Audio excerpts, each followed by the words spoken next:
Assalomu alaykum hurmatli kanalimiz kuzatuvchilari. Bugun yangi darsimizni boshlaymiz. Doskada ko'rinib turganidek, bugungi darsimizning mavzusi shamsiy va qamariy harflar bo'lib hisoblanadi. Arab alifbosidagi 28 ta harf shamsiy va qamariy degan ikkita guruhga bo'linadi. Bunaqa bo'linishining sababi al artiklidan keyingi kelgan harflar qaysi guruhga mansubligiga ko'ra ikki xilda o'qiladi. Bugun shuni ko'rib chiqamiz. Ushbu al artikli ikkita so'zni bir-biriga qo'shib yozishda ishlatiladi. Masalan, Bahouddin, Abduxoliq, Nizomul Mulk so'zlarda ishlatiladi. Bu harflarning nima uchun bo'linishini bildik. Agar al artikldan keyin kelgan harf ushbu shamsiy harflardan biri bo'ladigan bo'lsa, bunda al artikldagi lom o'qilmaydi-yu, undan keyingi mana shu shamsiy harflar ikkilantiriladi. Go'yoki tashdid belgisi bordek ikkilantiriladi. Harflarni ko'rib chiqamiz. Demak, bular T, S, Dol, Zol, Re, Z, Sin, Shin, Sod, Zod, To, Zo, Lom, Nun. Demak, hozir aytganimizdek, agar al artikldan keyin mana shu harflar keladigan bo'lsa, al artikli o'qilmaydi-yu, bu harflar ikkilantiriladi. Go'yo tashdid mavjud kabi.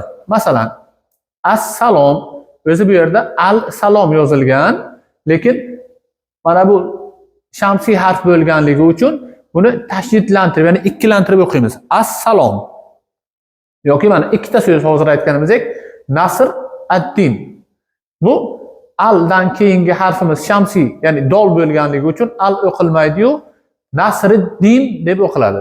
Bu re'ning ostida zer bor, shuning uchun buni Nasriddin deb o'qiymiz. Keyingi so'zimiz al-lug'atut turk, ya'ni turk tili degani. Bunda ham al artiklidan keyingi harfimiz T, ya'ni shamsiy harf bo'lganligi uchun bu yerda ikkilantirilyapti. Bor takrorlaymiz. Agar al artiklidan keyingi harflarimiz shamsiy harflar bo'lsa, al artikli o'qilmasdan keyingi harf, ya'ni shamsiy harf ikkilantiriladi. Assalom, Nasriddin, lug'ati turk, ya'ni turk tili.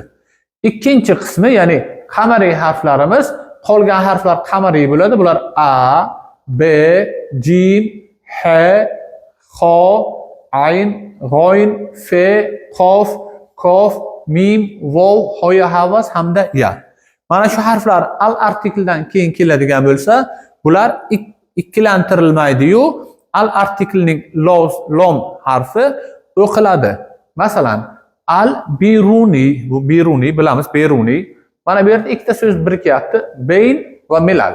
Beyn orasi degani, milal millatlar, ya'ni beynal milal millatlar aro, xalqlar aro degani. Bunisi tawilul muddat, ya'ni uzoq muddatli degani. Yana bir narsani esda saqlash kerak, bu al artiklari faqat arab tilida ishlatiladi. Shuning uchun mana bu so'zlar ham hammasi arab tilidan kelgan so'zlar. Ikkinchi qoidani takrorlaymiz. Agar al artiklidan keyingi kelgan harflar mana bu qamariy harflar sirasiga mansub bo'lsa, bunda al artiklidagi lom o'qiladi. Al biruni, beynal milal, tawilul muddat. Endi hozirgi ko'rib o'tganimiz shamsiy va qamariy harflarning al artikldan keyingi kelgan holati bo'yicha misollar bilan tanishamiz. Marhamat, qaraymiz. Rashididdin, bu ism, Rashididdin. Abdulloh ism. Forigut tahsil, ya'ni o'qishni bitirmoq degani. Qalilul muddat, uzoq muddatda.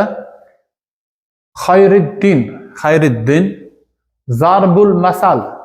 Buni ham bilamiz. Bor, Gulxaniyning asari Zarbul masal degani.